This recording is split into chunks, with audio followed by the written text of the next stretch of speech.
Who's your favorite Marvel Comics hero? Mine is Superman. Remember the motto? With great power comes great responsibility. You serious? Salut à tous, dites-moi, c'est trop tard pour vous souhaiter un joyeux Noël? Salut tout le monde, j'espère que vous avez passé de bonnes fêtes, que vous avez été gâtés par le Père Noël, si vous avez été sage. Qu'est-ce que vous avez eu vous comme cadeau? On se retrouve donc pour la dernière vidéo de l'année, nouveau format, on va faire un format un peu récap, donc du coup de ce qu'on a lu ce mois-ci, de ce qu'on a acheté ce mois-ci, que ce soit en neuf, nouvelle sortie ou en occasion, via Vinted et autres sites revendeurs. Donc dans une première partie on va parler de tout ça, d'accord, et en fin de vidéo, si vous êtes encore là, je vais vous faire un petit débrief un peu de l'année que j'ai passée à faire des vidéos et ce que j'entreprends aussi pour l'année prochaine, que ce soit en termes de projet, en termes d'évolution même. On va voir ça ensemble. Mais en attendant, on va commencer tout de suite avec le premier titre du coup des achats du mois de décembre. Allez, c'est parti. Et donc pour commencer, on a ce superbe Urban Limited. Donc Urban Limited, qu'est-ce que c'est? Ça va être un peu des formats très deluxe plus. Donc à peu près une centaine d'euros par titre. Donc ça vaut super cher, voilà, c'est du hardcover, c'est du format géant, hein, c'est du 36 cm, donc ça va être vraiment très galère entre poser dans la bibliothèque, donc là c'est sur présentoir, ça va pas rentrer dans une étagère, hein, c'est vraiment très grand, c'est pas fait pour, donc c'est vendu dans des coffrets en carton, hein, c'est des objets de collection, donc c'est pas le genre de titre que je vous recommande si vous avez pas lu notamment les récits dont il est question, hein, parce que à autant d'euros d'investis, il faut que vous en ayez pour votre argent, d'accord? Donc si vous vous lancez dans un achat d'Urban Limited, soyez quand même assez sûr d'aimer le titre en question, hein. Vous voyez, il y en a plusieurs, hein. Je crois qu'il y en a un petit peu moins d'une vingtaine, il me semble. Donc moi pour l'instant j'en ai eu qu'un seul, donc c'est celui-ci, c'est V pour Vendetta, du coup d'Alan Moore et David Lloyd. Alors bon, c'est un titre que j'adore, hein, je l'avais déjà lu et je le possédais pas, donc du coup j'ai eu une occasion qui s'est présentée, donc je l'ai eu pour 69 €. Donc je l'ai observé sur toutes les coutures, il est nickel, presque comme neuf, il était dans son coffret d'origine, donc c'était vraiment une bonne affaire, voilà, quasiment 70 €, donc il en valait à peu près une centaine, voilà, entre 99 et 110, je sais plus trop. Mais du coup je me suis pris ça, c'est mon craquage du mois, voilà, c'est du coup le premier titre que je vais vous présenter, voilà. Il est absolument monstrueux, magnifique, je l'ai exposé sur un présentoir, voilà, et je suis vraiment content de le regarder tous les jours, voilà, et bien sûr que je le relirai aussi, et qu'un jour, peut-être on en parlera, voilà, quand on fera peut-être une vidéo sur Alan Moore, allez savoir peut-être, je garde ça pour plus tard. Donc si vous voulez bien, on va passer au titre suivant. Donc titre suivant du coup qui va être un achat, non pas un achat mais plutôt un cadeau de Noël, du coup c'est ma femme qui me l'a acheté, du coup c'est le Silver Surfer Parable, donc de Stan Lee et dessiné par Moebius, donc 16 €, voilà, 16 € en must-have de chez Panini. Un must-have tout petit qui fait moins de 100 pages, donc c'est un seul et même numéro, donc 96 pages. Alors je crois que le récit date des années 70-80, je sais plus trop, donc très rétro. 16 € je trouvais que ça faisait un peu cher, voilà, pour notamment c'est un tout petit titre, hein, mais je l'ai quand même lu d'une traite et j'ai adoré. Voilà, je m'attendais pas du tout à une histoire aussi aussi profonde, aussi réfléchie. Voilà, ça parle beaucoup notamment de rapport avec Dieu, de rapport avec la religion, toute cette question du divin. Voilà, via Galactus, du coup. Qui vient une énième fois nous emmerder sur Terre, mais voilà, j'ai vraiment beaucoup aimé ce récit. Je m'attendais pas du tout à autant aimer ce titre, voilà, mais je trouve quand même que ça fait toujours un peu cher, même si c'est du hardcover, même si il y a quand même des petites covers en bonus, des travaux préparatifs, des interviews de Stan Lee, toutes sortes de choses. Il y a une préface. Non, mais même si je trouve que c'est quand même assez cher, la qualité d'édition est quand même pas mal, donc c'est pas un titre que je vous recommande pas. Mais si vous pouvez vous le dégoter pour moins de 16 €, vous en aurez pour votre argent, hein. Vraiment, ça vaut le coup. Je peux que vous le recommander. Voilà, donc si vous voulez bien, on va passer tout de suite au suivant, qui est un autre cadeau de Noël, du coup, qu'on m'a offert. Mais celui-ci, c'était une surprise, donc hop, ta. Donc le Ultimate Spider-Man de Jonathan Hickman avec Marco Checchetto au dessin. Celui-ci, je l'attendais pas du tout. Là, c'était complètement une surprise et je dois dire que on a eu de la chance quand même, hein, parce que j'ai quand même failli l'acheter à sa sortie en octobre. J'avais hésité avec un autre titre, du coup, qui était mon coup de cœur de cette année. C'était High Street et franchement, quel bon choix j'ai fait de pas l'acheter sur le moment. Alors, j'ai vraiment bien fait de patienter parce que sur le coup ça faisait cher quand même, hein. Ça faisait quasiment 31 ou 32 €, je sais plus, mais c'est quand même cher. Mais bon, ça reste un Deluxe, il y a 12 numéros là-dedans. En plus, vous avez là ici la variant cover, donc par Marco Checchetto en plus, qui était parfaite pour Noël, voilà, avec son petit habit de Père Noël. Alors c'est du vernis sélectif, voilà, ça fait un effet métallisé avec que rouge apparent, c'est vraiment incroyable. En tout cas, la cover est super, le récit est super, donc ça ça vraiment un titre à recommander. Si vous avez jamais lu Spider-Man, vous pouvez vous jeter dessus, hein, c'est génial, ça se lit d'une traite, les dessins sont super, c'est Marco Checchetto, c'est du Jonathan Hickman, pas trop compliqué, hein. D'habitude c'est pas le genre d'auteur que je recommande aux débutants, parce que souvent Hickman c'est compliqué, ça fait des histoires un peu qui s'imbriquent les unes dans les autres, qui inclut beaucoup de personnages, beaucoup de temporalité, c'est pas forcément évident, mais celui-ci il reste quand même assez accessible, c'est joli à regarder et voilà, 12 numéros, c'est un Deluxe, c'est parfait pour les fêtes. Voilà, je sais pas ce que je peux dire d'autre. Voilà, j'ai adoré et je le recommande de ouf. Donc allez, on va se passer le suivant, qui est lui du coup une occasion. Donc un autre Deluxe de chez Panini, qui coûte à peu près 36 € je crois en neuf, ou du moins une trentaine. Celui-ci donc c'est de l'occasion, ça m'a coûté 15 € et je crois même qu'il est assez compliqué à trouver, je sais pas s'il se fait encore. Donc un Moon Knight, donc le récit qui s'appelle Le Fond, donc de Huston et David Finch, c'est notamment pour David Finch, hein, les dessins de David Finch que j'ai acheté ce Deluxe, que j'ai découvert dans une vidéo YouTube. Du coup qui était un espèce de top, des histoires sombres et tout, ça a l'air quand même assez trash, hein. C'est un Moon Knight en chaise roulante, qui a l'air assez mal au point, je l'ai pas encore lu, mais hâte de découvrir ça. Voilà, en plus j'ai pas beaucoup de Moon Knight, hein. Enfin j'ai que le run de Jen McKay que j'ai commencé, son travail autour de la mission de minuit. Moi j'ai lu que ça, mais j'aime assez bien Moon Knight, mais du coup je manquerai pas de vous faire un petit retour une fois que je l'aurai lu, hein. Donc voilà, donc 15 € en occasion, voilà, c'est une assez bonne affaire. Je prends le temps à chaque fois de vous mettre les prix, hein, parce que vous devez savoir une chose, c'est que sur l'occasion, il y a un peu de tout et rien, vous voyez, il y a des très très bonnes affaires et puis il y a aussi des grosses arnaques, hein, forcément, il y a des gens qui vont se gaver sur votre dos, hein. c'est pas nouveau, hein. Il y en a qui vont se gaver sur les prix, hein, mais du coup il faut quand même que je vous éduque un peu là-dessus, hein. Notamment si vous achetez jamais 15 € pour un Deluxe, ce sera quasiment toujours une bonne affaire, hein. Un Deluxe ça coûte en moyenne 30 €, voilà, on est quand même sur du gros format, ça coûte rarement en dessous de 22, mais 15 € ce sera toujours une bonne affaire. Donc voilà, celui-ci donc assez bon achat et très hâte de découvrir ça.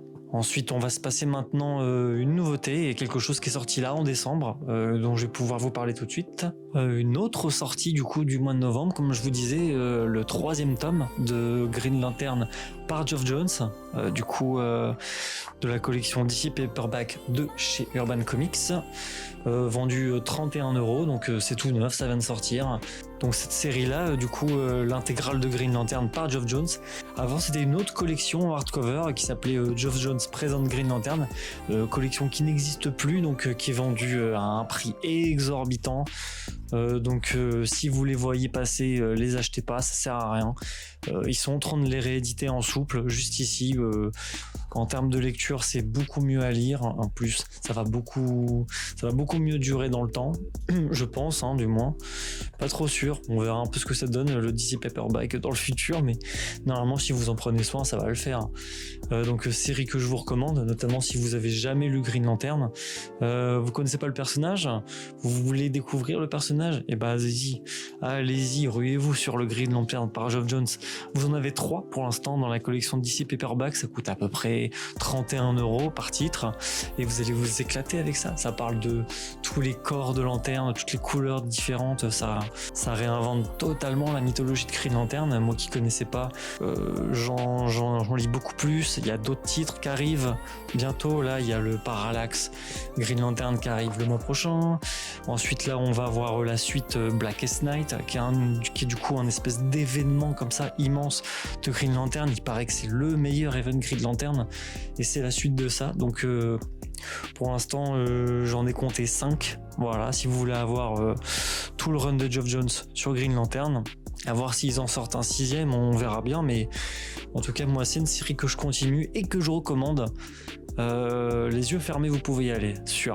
Donc cette intégrale 3 va reprendre notamment l'arc Red Lantern, la rage, la colère des Red Lantern, du coup qui est un corps de lanterne juste terrifiant, là, mené par Atrocitus. Donc c'est un tout petit corps régi par la colère, donc c'est le sentiment, c'est l'émotion qui régit ce corps, donc corps hyper puissant. Moi j'ai trouvé que c'était un arc génial. Alors c'est un petit arc et ça va aussi comprendre l'arc des Orange Lanternes. Du coup celui-ci je vous développe pas trop l'intrigue parce que notamment le cliffhanger repose sur notamment ce qu'est le corps des Orange Lanternes en lui-même, comment il est arrivé et même quel est son rapport aussi avec le corps des lanternes et notamment des gardiens de l'univers. Et puis voilà, c'était 2 super arcs, voilà, qui annoncent la suite, du coup Blackest Night, que j'ai très hâte de découvrir. On va passer maintenant à la suite, et du coup la suite, ça c'est un de mes chouchous.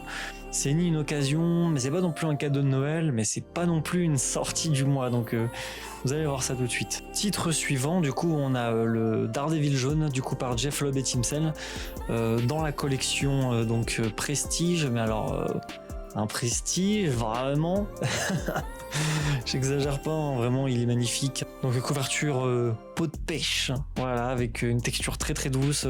Les dessins qui sont creusés comme ça en relief, là ça se voit pas comme ça. Je vais essayer peut-être de vous faire un zoom là-dessus en tournée, mais l'édition est vraiment magnifique. Les dessins à l'intérieur sont incroyables. Ça reprend du coup les 5 épisodes qu'ils ont fait, ou 6 je sais plus, de Daredevil sur du coup leur période chez Marvel, à Jeff Lobb et Tim Sale. Donc Jeff Lobb, Tim Sale, je cesserai jamais de le répéter, mais vraiment meilleur duo d'artistes comics de tous les temps, ça ne bougera jamais, je pense, ou du moins peut-être pas de mon vivant, on verra bien. Celui-ci, donc je ne l'avais pas, donc j'avais déjà lu Jeff Lobb et Tim Sale, j'avais déjà lu Daredevil jaune, mais je possédais pas le titre de cette collection là. Je n'ai que le Hulk gris et le Captain America blanc, du coup en must-have, du coup qui sont très bien, que je vais pas bouger, mais en tout cas le Daredevil jaune et du coup l'autre, le Spider-Man bleu, donc c'est des titres que j'avais pas, et du coup quitte à les avoir, autant en profiter au max avec du coup cette collection Prestige. Donc ça vaut une 40aine d'euros, et donc comme je vous disais, ce n'est ni une sortie du mois, ni un cadeau de Noël, ou même une occasion. Ça, je l'ai acheté pleine balle dans ma poche avec les sous de Noël. Voilà, j'avais eu un billet, je me suis dit qu'est-ce que je pourrais m'acheter. Je l'ai croisé en librairie du coup à Rouen, là où j'ai passé mes fêtes, et j'étais trop content de pouvoir le trouver. Il est vraiment magnifique, et en plus de ça, ça faisait un moment que je le ziotais, donc je compte aussi acheter le Spider-Man bleu pour le mettre juste à côté.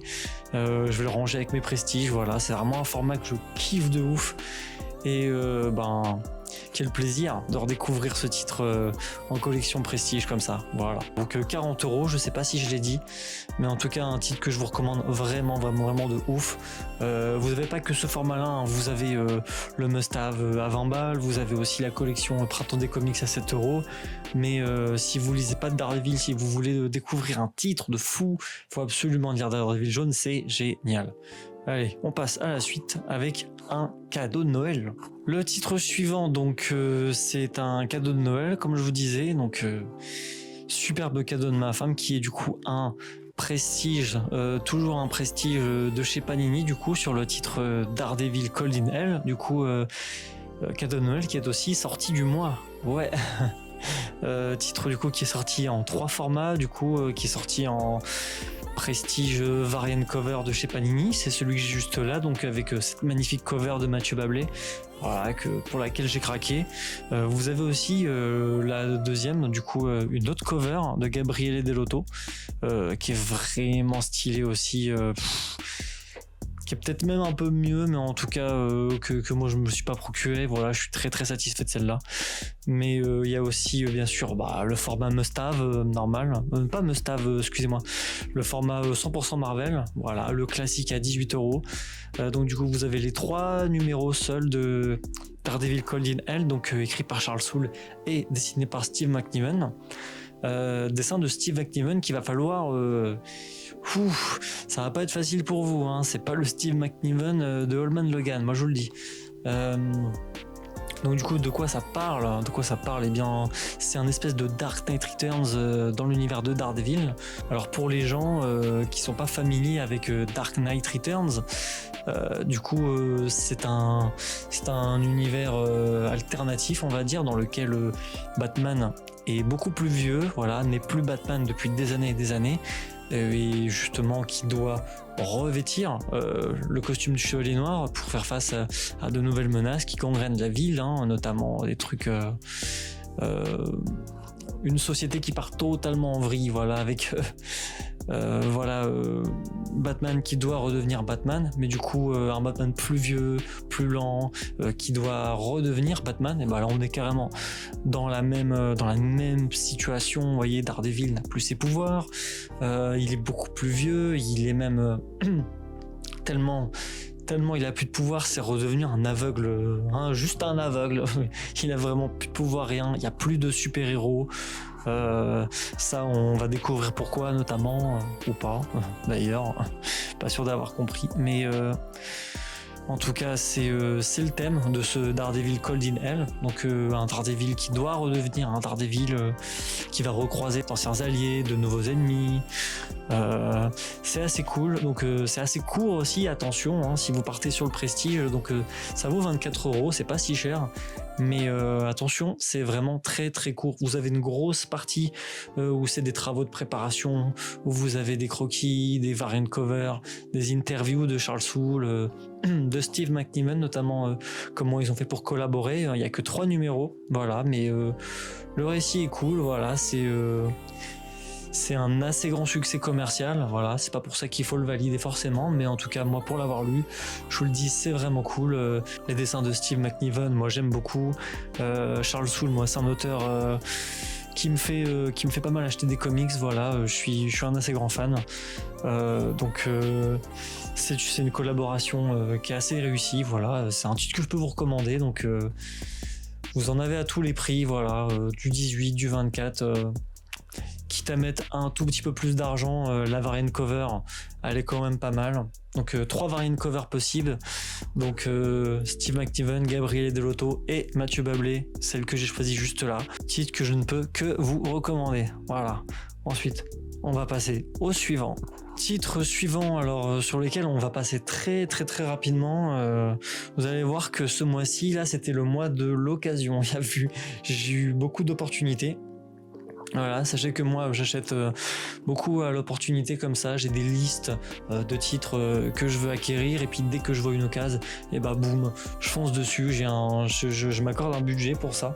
Voilà, je passe beaucoup par l'occasion, je n'achète pas que du neuf, bien qu'il est sorti du mois, il faut quand même rentabiliser un peu, hein. C'est une passion qui coûte cher, n'achetez pas non plus tout et n'importe quoi, hein. De toute façon c'est pas possible, vous ruinez pas pour rien, voilà.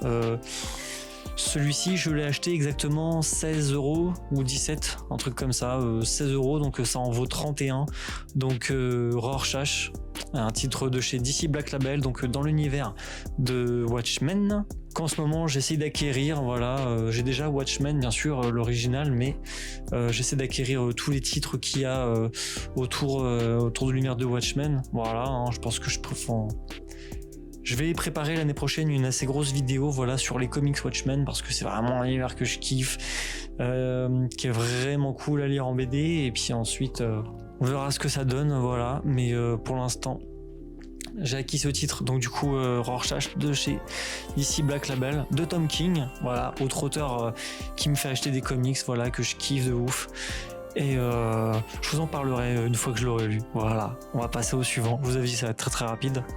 Doomsday Clock, donc encore un comics dans l'univers Watchmen, qui du coup celui-ci est quand même très particulier parce que celui-ci est un crossover, donc du coup entre l'univers de DC, notamment l'univers des super-héros DC, et l'univers de Watchmen, qui du coup n'est pas dans l'univers d'ici, donc du coup qui vont croiser les personnages Superman, Dr Manhattan, Rorschach, le Joker, etc. Boom, cover incroyable d'ailleurs avec une typo de fou. Vraiment, je trouve que graphiquement c'est vraiment très très joli. C'est du Geoff Johns au scénario, donc même sans l'avoir lu, je peux vous dire que ça va être bien. C'est du Gary Frank au dessin. Voilà, je sais que ça va être bien aussi. J'ai rien d'autre à dire dessus, donc celui-là je l'ai eu pour 20 €, donc je crois qu'il en vaut 36, voilà, ça fait à peu près 480, 500 pages, je sais plus. Traite de lire ça, voilà, mais du coup c'était une assez bonne affaire, voilà. Et on va passer ensuite à aussi une très très très bonne affaire que j'ai faite ce mois-ci, que je pouvais absolument pas passer à côté. Une fois que je l'ai vu, j'ai cliqué direct, voilà, je vous la mets tout de suite. Green Lantern Terre 1, tome 1 et 2, pour vous savez combien? Pour 25 €. 25 €, ça vaut une fortune. Ces titres ne sont plus édités, donc plus trouvables. Et très franchement, 25 € pour avoir les deux, c'était vraiment une occasion de fou. J'ai vraiment pas hésité une seule seconde à me mettre dessus. Du coup, titre que j'ai pas lu, mais qui est d'une extrême rareté, enfin extrême, j'exagère, hein, mais on va dire que la plupart des gens qui possèdent ce titre et qui connaissent un peu, ils vous le lâcheront rarement en dessous de 50 €, hein. Je sais même pas combien ça valait quand c'était encore édité, mais comptez à peu près 18 € peut-être par volume. Les récits Terre 1, donc moi c'est des récits que notamment j'aime beaucoup, hein, que ce soit sur Batman, sur Superman, j'en ai quelques-uns quand même, hein, mais c'est vraiment parfait quand vous débutez les comics. Généralement c'est des très très bonnes histoires. Petit fait amusant, j'ai lu au dos du tome 2 qu'il y avait un tome 3 à paraître. Je me suis quand même dit que c'était étrange parce que je n'avais jamais vu dans mes recherches des tomes 3, et j'ai cherché sur internet et effectivement ce tome 3 n'existe pas, tout simplement, n'a jamais été édité chez nous. Donc histoire, run incomplet de Green Lantern Terre 1, je sais pas pourquoi, peut-être un souci de vente, peut-être un souci de parution, allez savoir ce qui s'est passé, j'en sais rien du tout. Mais en tout cas seulement 2 titres disponibles pour Green Lantern Terre 1, dont je vous ferai la review une fois que j'aurai lu ça, peut-être dans une vidéo guide lecture Green Lantern, je sais pas, ou même les comics Green Lantern, je sais pas, ça peut être un sujet de vidéo, ou carrément juste une vidéo sur les récits de Terre 1, voilà, que je trouve génial. On verra ce qui me vient comme idée, voilà. Ensuite on va passer sur une autre occasion qui cette fois-ci était un peu moins rare. Donc The Dark Knight Strike Back Again, donc suite directe de The Dark Knight Returns de Frank Miller du coup, que j'ai réussi à acquérir pour 16,18€. Rendez-vous compte. Parce que ça en vaut à peu près une trentaine. Voilà, donc quasiment moitié prix. C'est une bonne affaire. Il est en très très bon état. Vous avez des dessins de Frank Miller. Moi, Frank Miller, j'adore ça. Donc du coup, très très hâte de le lire. J'ai passé rapidement sur celui-là parce que j'ai pas grand chose à dire. Vous voyez. Voilà, je l'ai acheté parce que je voulais faire une vidéo aussi dans l'univers de Dark Knight Returns. Voilà, pour vous montrer un peu tout ce qui se fait en termes de comics dans ce Elseworld. Mais du coup, je l'avais pas dans ma collection et voilà. Hop, du coup, je vais passer très très vite sur celui-ci pour vous montrer les 3 autres suivants. Oui, j'ai bien dit les 3 autres.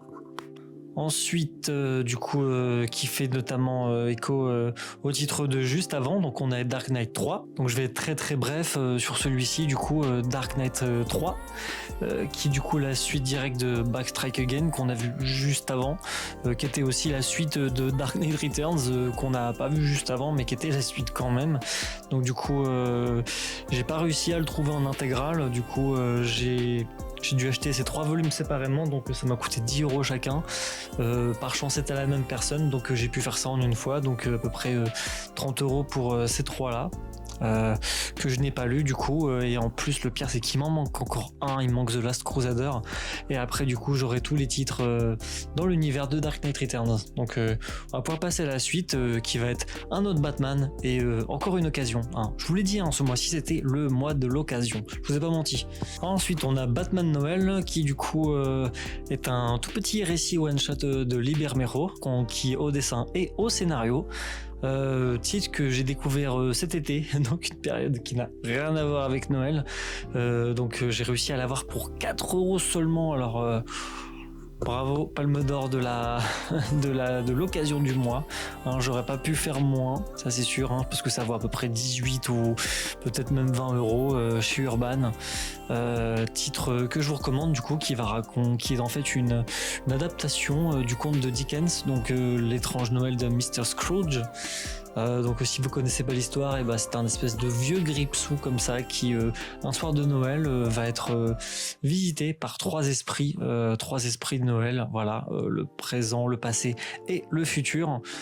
Du coup transposé ici dans l'univers d'ici. Moi personnellement j'ai trouvé que c'était incroyable, c'est vraiment une lecture que je vous recommande, et puis si vous avez l'occasion de vous le procurer, allez-y les yeux fermés. Du coup je sais pas si vous l'aurez à ce prix là, parce que vraiment c'était vraiment pas cher, mais du coup les dessins de Liber Mero c'est exceptionnel, tout ce qu'il fait de toute façon en dessin Liber Mero c'est incroyable.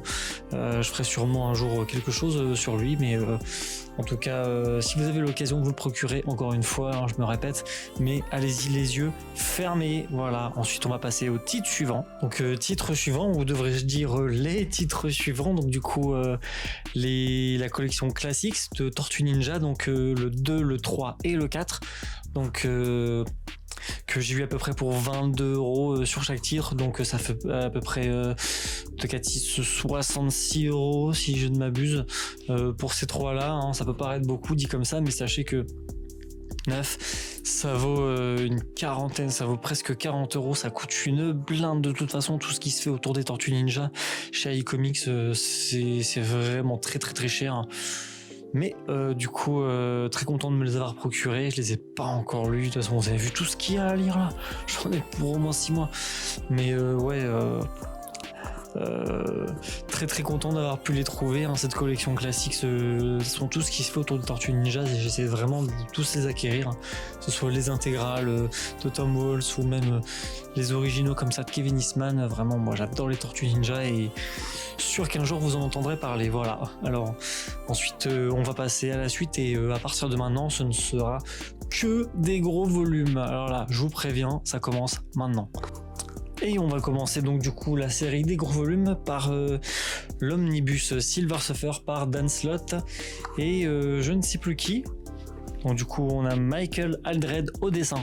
Celui-ci c'était un de mes cadeaux de Noël, et c'est peut-être mon cadeau de Noël du cœur. Voilà, c'est le premier omnibus que j'ai lu cette année.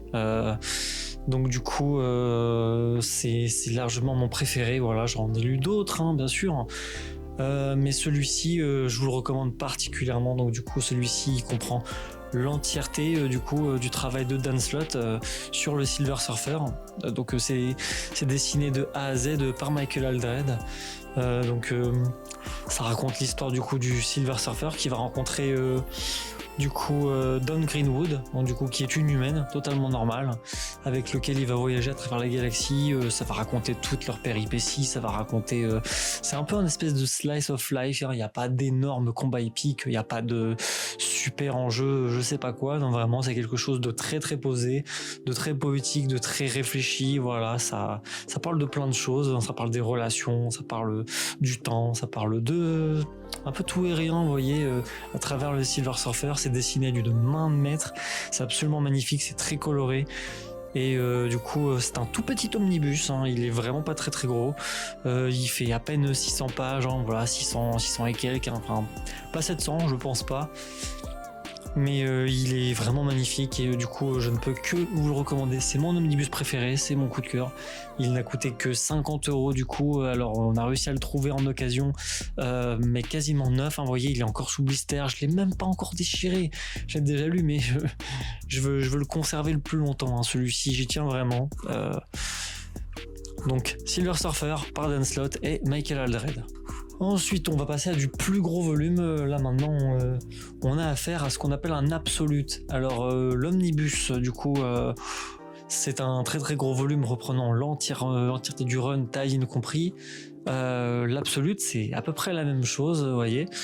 Sauf que vous avez un espèce de fourreau en carton, comme ceci. Hop, comme ça. Vous voyez, hop, la cover. Donc la cover, voilà, juste comme ça. Donc Civil War 2, par Brian Michael Bendis. Vous avez aussi du Nick Spencer. Vous avez toutes sortes de dessinateurs. Je les ai pas tous en tête. De toute façon, je ne l'ai pas lu. Voilà, hein, pour ceux qui connaissent pas Civil War 2. Et bien, rien à voir avec le premier opus qui confrontait Captain America avec Iron Man. Donc cette fois-ci vous aurez la team Iron Man contre la team Captain Marvel. Donc c'est à peu près similaire, sauf que ça va être d'autres enjeux, ça va être un event très particulier. Moi j'en ai juste entendu parler comme ça. C'est l'event qui se situe donc dans la time juste avant Secret Empire, voilà, que j'ai lu celui-ci. Mais très hâte de voir ce que ça va donner. Donc je m'attends à avoir beaucoup de dessins spectaculaires, beaucoup de scènes de combat. Va y avoir aussi beaucoup de rebondissements, j'imagine. Donc très hâte de lire ça. En plus, c'est du Bendis, donc à voir ce que ça donne. Mais je suis assez confiant, voilà, quand même. Je sais pas qui on a au dessin. Ah, on a du Olivier Coipel, du Marc Bagley, du Jim Chung. Donc ouais, ça promet quand même. Allez. Ensuite, on a un autre absolute qui celui-ci, c'est un craquage. Encore une fois, je l'ai eu pour exactement 45 €. Donc sur Vinted, un absolute carré de fou, ça c'est un titre que j'ai déjà lu, donc House of X Power of 10, donc de Jonathan Hickman avec du Pepe Larraz au dessin. Mais que dire encore, auteur de fou malade, dessinateur de génie, une histoire des X-Men, donc le début de l'ère Krakoa. Et vous le savez peut-être pas encore, mais moi quand il s'agit de l'ère Krakoa, je ne fais pas de concession, voilà. Aucune retenue en ce qui concerne les mutants de l'ère Krakoa, voilà, je trouve ça génialissime, c'est dessiné d'une main de maître. On va se la sortir un peu. Regardez-moi cette couverture exceptionnelle. Pour ceux qui connaîtraient pas l'ère Krakoa, vous avez la nation Krakoa qui raconte, qui est une île mutante. Voilà, c'est une île vivante qui abrite tous les mutants de la Terre, qui n'a plus aucun lien avec les humains, voilà, qui vivent reculés. Et puis c'est le début de cette ère Krakoa. Un titre pas facile à lire quand même, hein, parce que c'est du Hickman, donc comme j'ai dit tout à l'heure, c'est un auteur assez peu accessible, hein, finalement, hein, c'est assez compliqué. Il y a plusieurs timelines, ça s'entremêle entre passé, présent, futur. Il y a des mutants qui voyagent dans le temps, d'autres qui ont qui sont dans des... ça parle Je sais même pas comment expliquer, hein. Il y a un processus très compliqué pour rendre les mutants immortels. Il y a des espèces de sentinelles qui sont devenues des espèces d'entités divines. Enfin, compliqué, hein, de vous parler de House of X Power of 10 sans trop m'emmêler les pinceaux. Je vous jure que quand j'aurai un tableau et un feutre, je manquerai pas de vous faire un dessin, voilà. À voir peut-être dans un format dédié, hein, au X-Men par Jonathan Hickman, parce que c'est pas facile, voilà. On dirait que j'ai rien compris comme ça, hein, mais c'est juste que là, de tête, vous résumer, c'est pas simple. Mais en tout cas, très très content de cette édition absolute sur un titre comme celui-ci. Que je vous encourage quand même à lire, hein, voilà, qui est pas facile, faut s'accrocher, mais je vous jure que ça vaut le coup. Voilà. On va passer maintenant au dernier titre, et peut-être que vous l'attendiez, hein, vous avez vu que depuis tout à l'heure là il y a un monstre ici là à ma droite, à votre gauche du coup, et lui vous allez voir, il est vraiment monstrueux.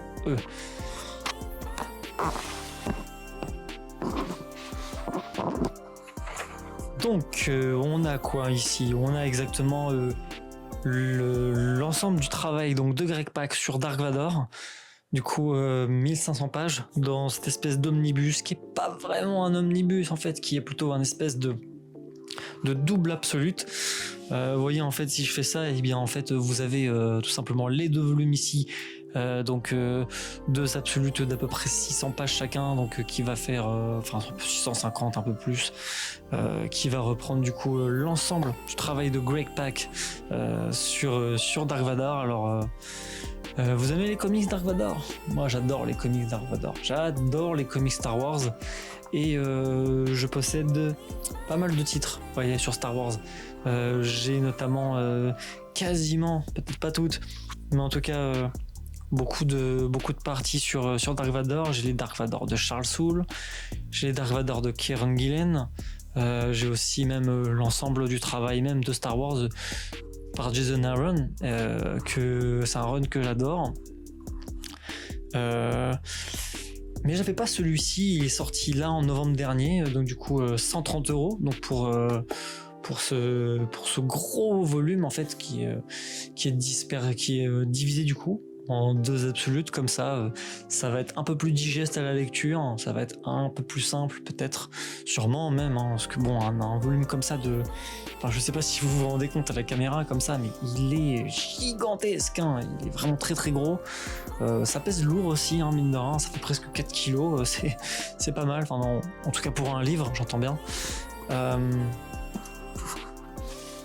On va se l'ouvrir et tout. Alors je suis un petit peu déçu quand même des covers qu'ils ont choisi pour l'intérieur.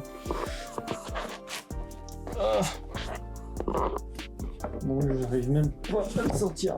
Voilà. Notamment sur le premier volume, hein, vous voyez, la cover est complètement identique à celle du coffret, hein, ce que je trouve pour ma part une petite faute d'édition. Enfin voilà, c'est pas très grave, hein, bien sûr, mais ça aurait été bien une petite variante, au moins pour l'intérieur. Comme vous l'avez vu juste avant, ils ont pris cette peine dans l'absolute de chez Panini. Voilà, en plus c'est Panini qui l'édite, hein, c'est vraiment la maison à côté, quoi, hein. C'est-à-dire que sur Star Wars, ils n'ont pas pris la peine de faire une variante sur celle-ci. Après, ça va pas gêner la lecture, hein, ce n'est pas très grave. Vous noterez aussi que celle de l'arrière est quand même plus sympa. Vous voyez, ce Anakin / Vador comme ça, coupé en deux en slice, hein, c'est vraiment pas mal, hein, les couleurs sont bien. Mais petite déception quand même sur la cover.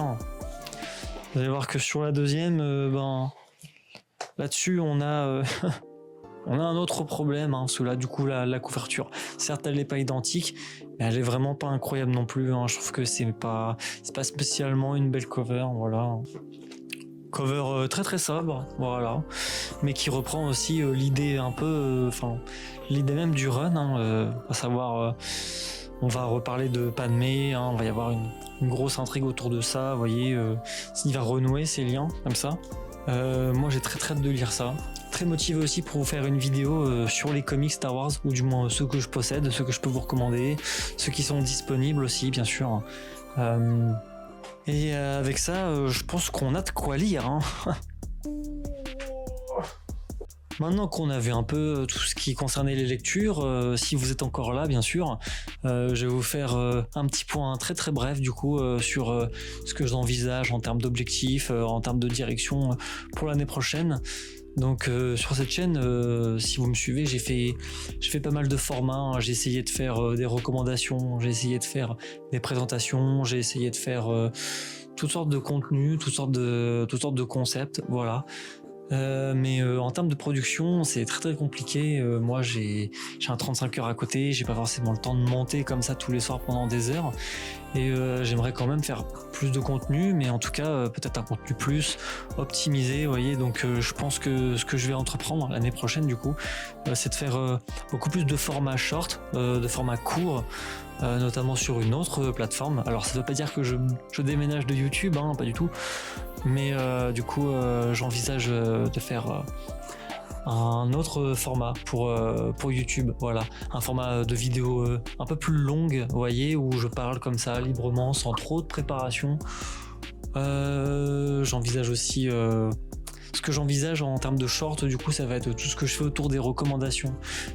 J'ai pas forcément besoin de parler d'un titre pendant des heures pour vous le recommander. Je peux faire ça en très très peu de temps et le format short, bah, ça s'y colle parfaitement. En plus, c'est rapide à faire, c'est facile à monter et ce sera beaucoup plus simple. Et du coup, j'aurai beaucoup plus de visibilité et les gens qui seront motivés à me voir parler plus longuement, eux, ils pourront aller sur YouTube. Voilà. Moi, ce que j'avais comme projet, c'était de faire des free talk un peu comme ça, où je parle de mes achats, des dernières sorties, ou alors aussi faire des guides de lecture, ce que je possède, par exemple des titres comme Superman, des guides sur Batman, sur Spider-Man, sur les super-héros comme ça que je possède et que je peux vous recommander, sur lesquels j'ai quand même quelques titres, hein, parce que le but du jeu c'est pas de vous faire une vidéo que vous avez déjà vue 50 fois. Je sais que lire les comics c'est pas forcément facile, mais je suis passé aussi par là comme vous et ça fait pas si longtemps, hein, ça fait à peu près 5-6 ans maintenant que j'ai des comics et j'ai mis vraiment un très très gros coup d'accélérateur l'année dernière où je me suis mis vraiment à en acheter tous les mois, toutes les semaines, tous les... Hop, désolé, petit problème de lumière, hein, vous avez vu là, le setup a légèrement changé. Je sais plus ce que je disais, mais du coup... les formats longs, qu'est-ce que ça va être du coup dans ma chaîne? Bah, ça va être des guides de lecture, ça va être aussi peut-être je vais essayer de vous faire un format où je vais raconter l'histoire d'un comics entièrement, hein, comme si je vous le narrais, un peu à l'image du lore. Ça c'est un format que j'aimerais bien essayer au moins une fois, histoire de voir si ça marche bien, si ça peut amener un nouvel audimat tout simplement. Et j'espère aussi à la fin de l'année atteindre au moins 1000 abonnés ou 2000, hein, si c'est pas trop demandé. Enfin, en tout cas, je m'en donnerai les moyens, j'essaierai de faire ce qu'il faut. Vous proposez bien sûr un contenu de qualité, hein. Vous avez vu, je mets beaucoup de moyens pour vous faire des vidéos à peu près qualitatives, hein, avec une bonne lumière, du bon son. Vous voyez, j'ai acheté des micros, j'essaie d'améliorer les settings sur la caméra. Pour ceux qui avaient vu la dernière vidéo que j'avais faite sur cette chaîne, du coup, je vous avais promis que la prochaine vidéo ce serait sur les Marvel World. Sauf que à la lecture, franchement les gars, c'est pas bon. Franchement les gars, c'est pas bon du tout. Ça vaut pas le coup que je vous fasse une vidéo où je rage comme ça pendant 20 minutes. Mais quand c'est pas bon, je dois aussi vous être sincère avec vous et vous dire ce que j'en pense. Mais là, pour le coup, ça valait vraiment pas la peine que je prenne ce temps-là. Et puis en plus de ça, trop peu de sorties, trop peu d'achats. Voilà, j'avais lu Absolute Flash que j'avais trouvé bien. J'avais trouvé très bien l'Absolute Manhunter.